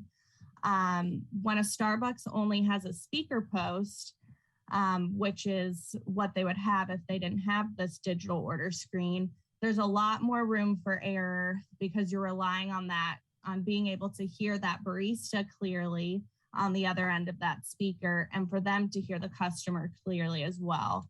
And this particular location is somewhat unique in that the order point is very close to that highway that's really busy. So road noise could also contribute to not being able to understand that person on the other end of the speaker post. So we do really ask that you consider this as something that is really vital to the Starbucks business, and something that will really help that customer's experience as well. Thank you very much. We do have alternate findings that we'll put up and then see if you want to, if there's anything you want to Okay. take from that. Okay, fabulous. So then we are back to the board for action, and we're going to view alternate findings. Do we want to wait for the alternate findings, or go ahead and make, Tim, were you going to make a motion? No, I was going to ask that question. Okay. Yeah, I would say that we would make the motion with the alternate findings. Okay. Yeah. So I'll just hold. So this would be for number 3. Yeah, so this is alternate findings for number 3. The proposed findings for the first year criterion were already supportive of approval. So the first part here is copied more or less from the petitioner's statement, and statements that the petitioner made verbally here tonight. Yeah, there we go. So not being able to offer drive-through customers a digital order screen results in practical difficulty in use property for the drive-through use. As stated by the petitioner, it's imperative that drive-through customers are served as quickly and efficiently as possible to maximize business, ensure a positive customer experience, and to prevent traffic issues caused by long lines of QE vehicles. Then there was the mention of road noise so the property in question is peculiar within the city because it's completely surrounded by other vehicle-oriented land uses, including the I-69 interstate highway, State Route 45, drive-through uses adjacent to the east and west, a vehicle fuel station, and other vehicle-oriented commercial uses. Also, road noise can contribute to difficulty in auditory communication,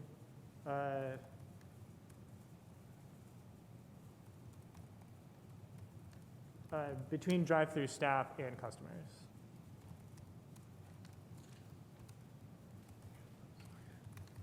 Allowing the proposed digital order screen would relieve the practical difficulties created for this property because of its existing use, as suggested by President Clapper. So this is an attempt to incorporate some of the things that board members have mentioned and the petitioners mentioned. Did you have something you'd like Consider to add? these- Yeah, I think, Gabriel, thank you for posting this. I would just add, I think there's on the findings on the practical difficulty findings, I think the hearing impairment plays into, I don't think businesses' efficiency is necessarily our concern. Yeah. But I do think the citizens of this town being able to hear their order or see their order to hearing impaired Right. is a practical. So it provides a higher level of accessibility for customers to see their order rather than only hear their order. Thank you. Sure.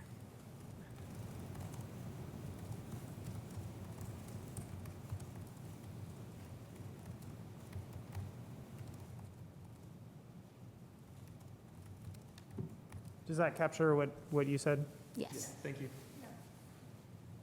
okay. Any further? Sorry, were you proposing taking out any of the previous language there? No, I think it helps paint the full picture. Okay. Thank you. Because honestly, I don't know, I mean, we're going to hear a second case, and so I don't know how important it is if this property is particularly noisy, because I feel that that higher level of accessibility is valid in both scenarios because of the nature of the business. So is it better to leave this one in or leave that other paragraph? Or- We'll leave or what omit in the- here? About the noise, you mean? Yeah. I think it's okay to leave it in, Okay. because they're just separate. We should Okay, look they're at them separate. separately. I just don't want Yeah. to. Yep. Okay. Terrific. Anybody have anything further? If not, we are ready for a motion. I move to approve V-29-22, 2105 Liberty Drive with the proposed alternate findings per staff. Okay, do we have a second? I'll second that. Okay. Vote, please. Ballard, Yes. Point, Yes. Clapper, Yes. Burrell, Yes. Okay, the motion is passed, petition is granted. We are on to our final case, which is V-30-22, Misty Nye. Staff report, please.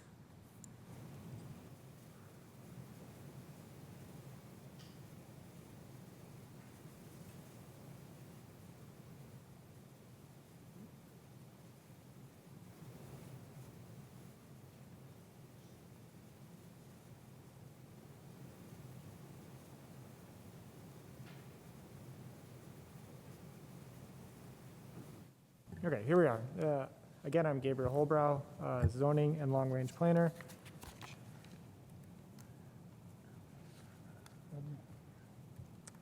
This appeal is very similar to the last one.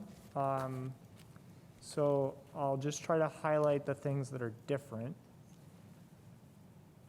The location is 284 North Jacob Drive in the Whitehall Crossing Shopping Center.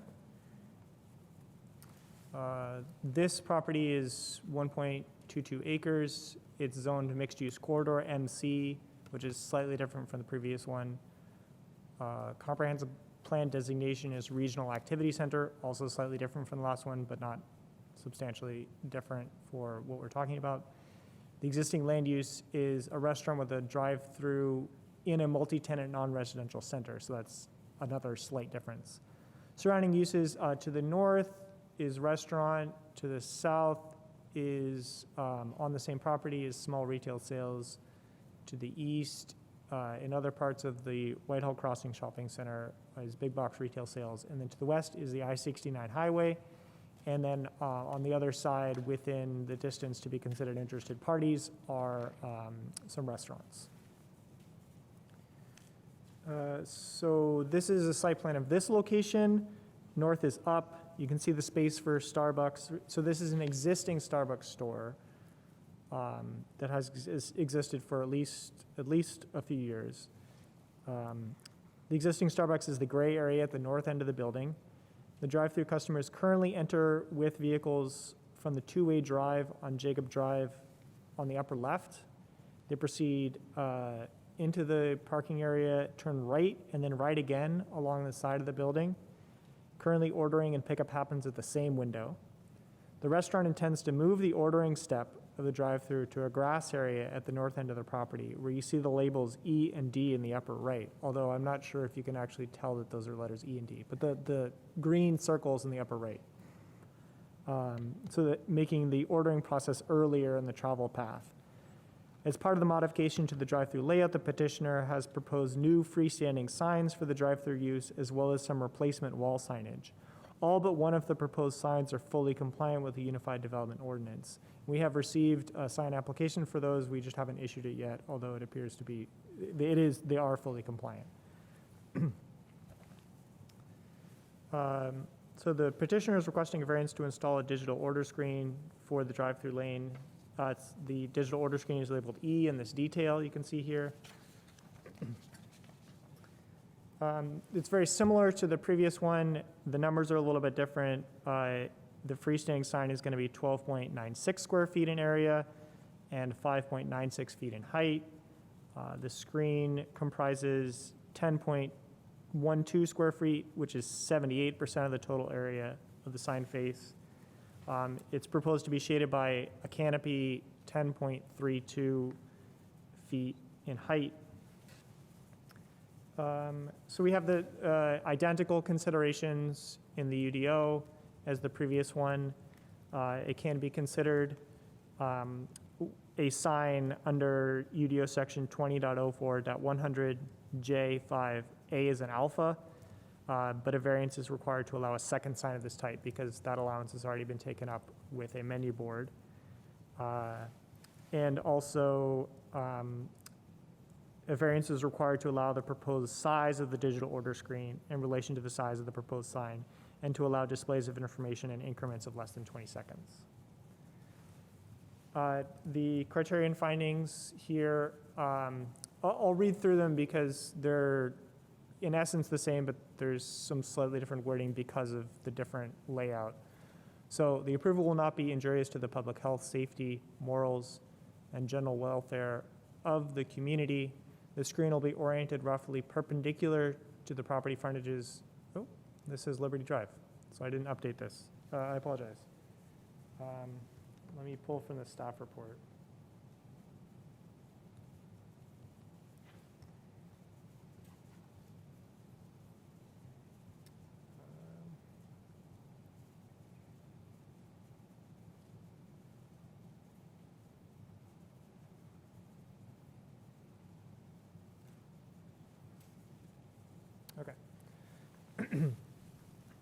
The screen will be oriented roughly perpendicular to the property frontages on Jacob Drive and I-69, making it not visible from the public right-of-way. The screen will face south and thus will not be visible from the adjacent property to the north.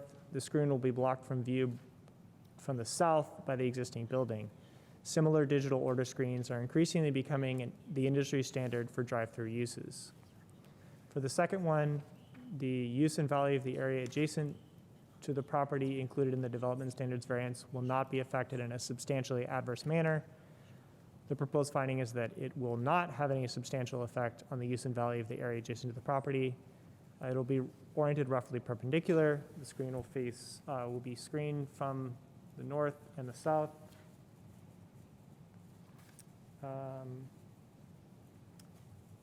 And then the third criteria, the strict application of the terms of the Unified Development Ordinance will result in practical difficulties in the use of the property, that the practical difficulties are peculiar to the property in question, and that the development standards variance will relieve the practical difficulties. So this is worded for denial. Staff's proposed finding is the digital order screen would be a convenience for drive-through customers and the drive-through business, but operating the drive-through without the requested screen is possible as demonstrated by the existing drive-through layout and would not result in practical difficulties in the use of the property. There's nothing peculiar to the property that would make a digital order screen any more or any less necessary for a drive-through use here than in any other property in the city. The requested variance would not relieve any practical difficulty in the use of the property as a restaurant with a drive-through. And that, based on that, the staff recommendation is for denial. Thank you, Gabriel. Ms. Nye, if you want to step to the podium and just state your name. Actually, I don't have to do that again because you've already been sworn in. If you just want, if you have other points you'd like to make, feel free. But if you, since you're not feeling well and you're having, some issues with your ear, just feel free to say that I would like my previous commentary to stand, and we will accept that. Please step to the podium if you're going to speak at all, though. Comments stand, but I'd also like to point out, especially with this location, the way that this drive-through is, it's a much smaller drive-through area. So and the I-69 highway is directly behind this one. And I've been on that location myself. It is very noisy there. So I feel like a digital order screen would definitely benefit this location and the community as well, just making sure that this drive-through line moves a lot faster since it is a lot smaller. Okay. Thank you. Okay, so we are to the board for any further questions. Pardon? Pull up some proposed findings again? Will we pull? Yes, so then we first have to go to the public. Is there anyone who would like to speak to this petition? Seeing no one here, is there no one on Zoom? Okay. Then we are now back to the board for action. Sorry, the petitioner, do you have anything further you'd like to add before we take action? You have to, but unfortunately, if you talk, you have to step to the podium. I don't have anything. I don't know if Morgan does. Nope. No. Okay. Thank you. Thank you both. Okay, so now we are at last back to the board for action. We do. Okay, so we're awaiting some further findings, alternate findings. Yeah, so I can try to add in some of the edits that you made to the last one, to this one. So this is a little bit different in that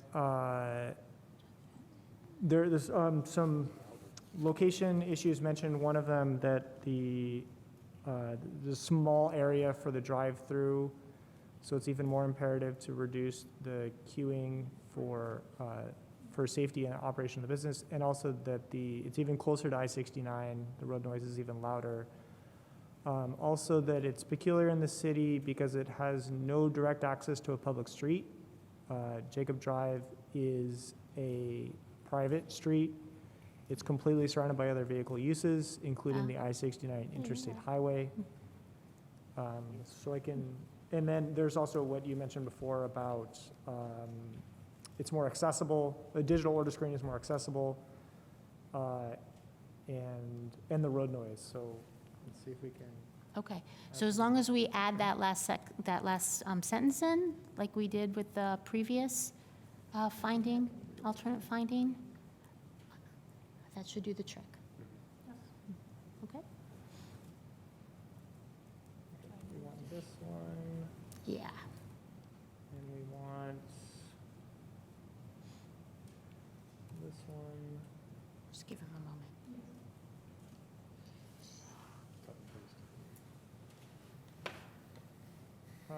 And would you like to add about the road noise as well? Sorry, add about the what? Sorry, I missed it. I didn't hear you. We couldn't hear you. Oh, sorry. Would you like to add in about the road noise? Yes. Okay. And then, and the size of the drive-through area as well? So I guess the reason I asked about this before in citing these specific site things, because if before December of 2023 or whenever this might change. I personally would like to consider an alternative finding of fact that is not necessarily, that has to do more with the business, and I don't want to create an issue. I mean, I know that each one is a new case and there are no precedents. So I believe that it's fine and my concern falls away. So I've answered my own question. Okay. Yeah, I'll just say, when we discussed doing these alternate findings with legal, you know, we did talk about what Gabriel said, where this is becoming standard. You go to other places and everyone has them already. But it's too use focused. So we have to find a way to find these, to target this site and why this particular variance request could help this site. And then you can attach it to being able to run this business the way that it's able to run in other places. Okay, and in the future, if other locations were to come forward, we would just take that. We would have to look and see. So, because some places, the large sign that they have, the 36 square foot sign, they'll just use a corner and do it there. We're trying to, and the update should be second quarter next year. So when we're doing the updates, we're trying to do them before council summer break. So, it is still 9 months, but hopefully we'll get that off the ground sooner rather than later. Awesome. Thanks.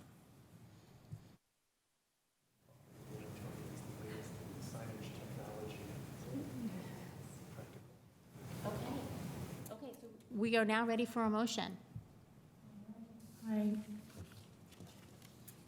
I move to approve V-30-22, 284 North Jacob Drive with the alternate findings as proposed by staff. Do I have a second? Second that. Roll call, please.